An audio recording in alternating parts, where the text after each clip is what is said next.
As you have probably heard by now, the Bank of Canada met on September 6th and decided that instead of hiking their policy rate, they're going to maintain it. That's right, a pause. Is this pause the end of this rate hiking cycle? Stick with me to find out. Hey, everybody, welcome back to the channel. It's me, Rob Marsiglio. I'm a sales representative with Keller Williams Referred Urban, living out here in Durham Region, serving the great people of this area and doing my very best to bring you weekly content to keep you up to date as to what is happening with the greater Toronto area real estate market and everything surrounding it. In this video, as you can tell from the thumbnail, we're going to talk a little bit about Tiff Macklem and Co.'s decision to maintain their policy rate. What does that mean going forward? Then to wrap things up, I want to highlight a recent study done by Desjardins talking about how a impending recession would impact affordability in the city of Toronto. Right into this media release, Bank of Canada maintains policy rate, continues quantitative tightening. The Bank of Canada held its target for the overnight rate at 5%, with the bank rate at 5.25% and the deposit rate at 5%. Now, if you're on social media platforms like Instagram, TikTok, even a little bit of Twitter, there was some excitement in the real estate world from a select group, kind of cheering on this decision, saying, hey, this may now be a time to go.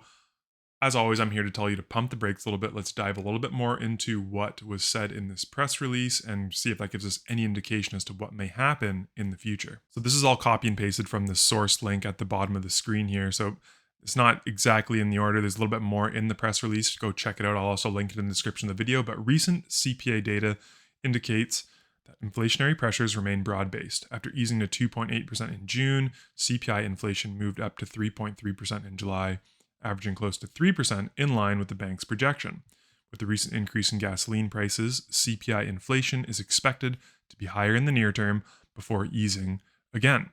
Year over year and 3-month measures of core inflation are now both running at about 3.5%, indicating that there's been little recent downward momentum in underlying inflation.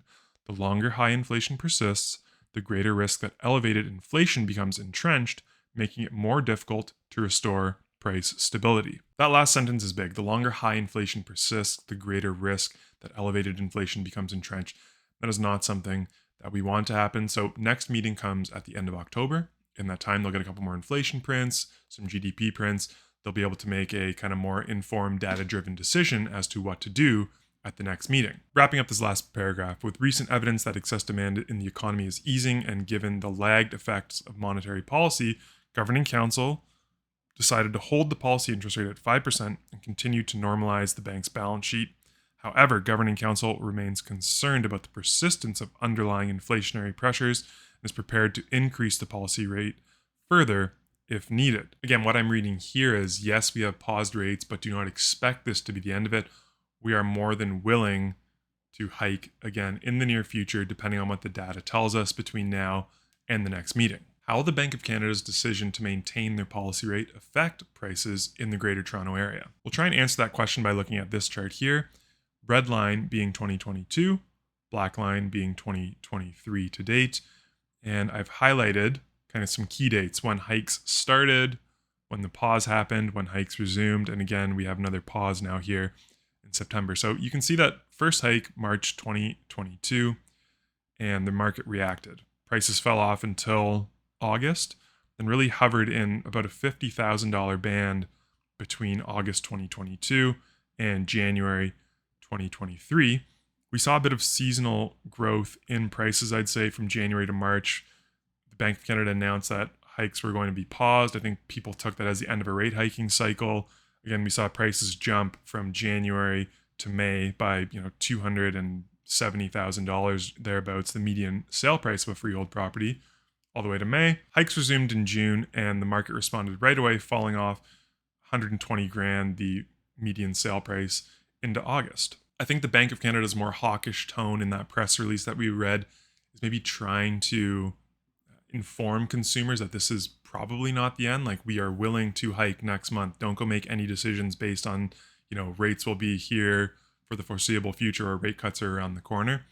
But that doesn't mean the market isn't going to respond to a pause. Some people still may get excited, may drive prices a little bit. But even if we do see a price jump, don't think that it's all attributed just to what is happening with rates. That's where this chart comes in, and it's the percent change in average sale price of a residential resale property from August to September across TREB. And we look at this historically. So this thin red line is 0% change. You can see that with the exception of 2021, when we saw prices kind of contract or decrease by 0.4%, every other year since 1996, we have seen growth in the average sale price of a residential resale property from August to September. And if you look at the last 15 years, the average kind of jump, call it, is 4.23%, whereas the median is about 4.49%. So even if we do see a slight increase in prices, I wouldn't necessarily attribute that to the rate pause. We maybe more attribute that to seasonality. With all that being said, I would not personally be surprised if we see average sale prices dip for only the second time from August to September, going back to 1996. And here's why. Again, this is one of my favorite charts that I share on Twitter each and every week. That's my Monday months of inventory. Go follow me over there on Twitter if you aren't already.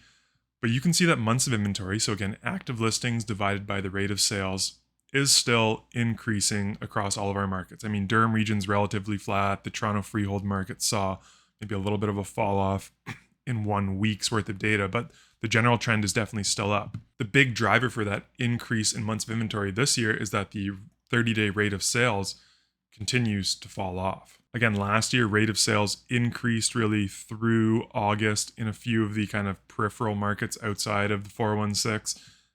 But this year, everybody is trending downwards in terms of the rate of sales. So if we see this downward trend of the 30-day rate of sales, but we see this kind of fall inventory bump, so I'm really looking forward to posting these numbers next week to kind of keep track of what's going on. That months of inventory is just going to keep growing.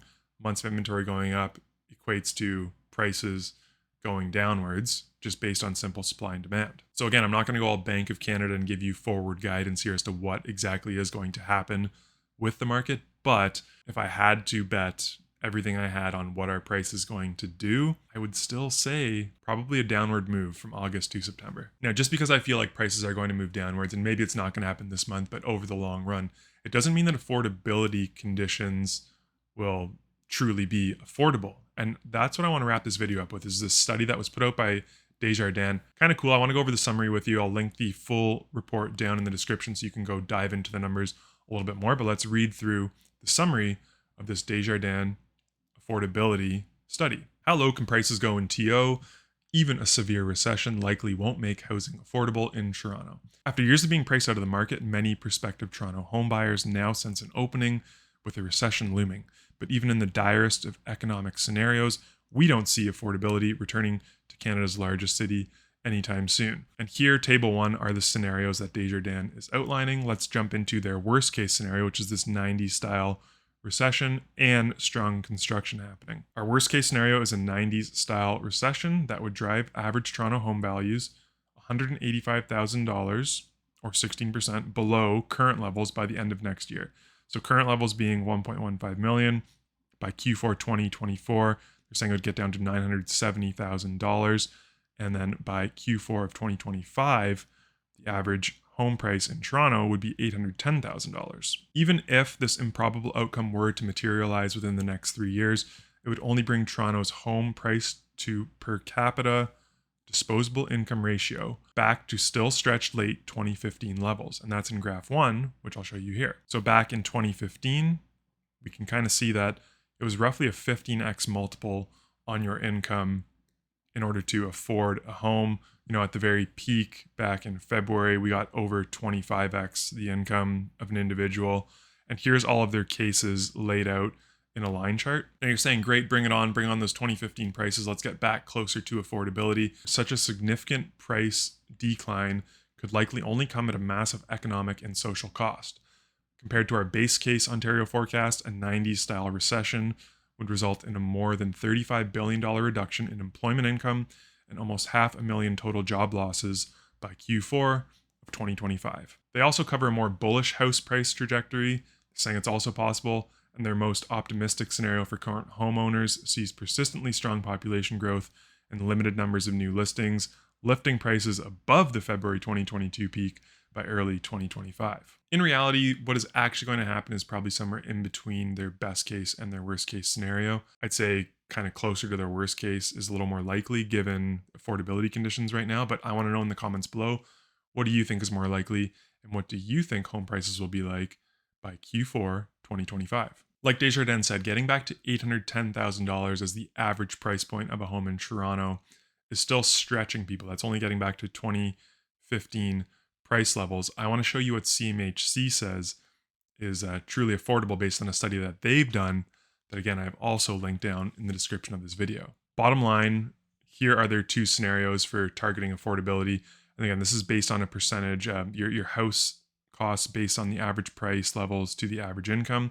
So in scenario one, they're targeting these numbers, meaning that the average price of a home by 2030, in Ontario would need to be $499,000, where in 2021 it was $871,000, and that number only jumped by the peak when we got to 2022.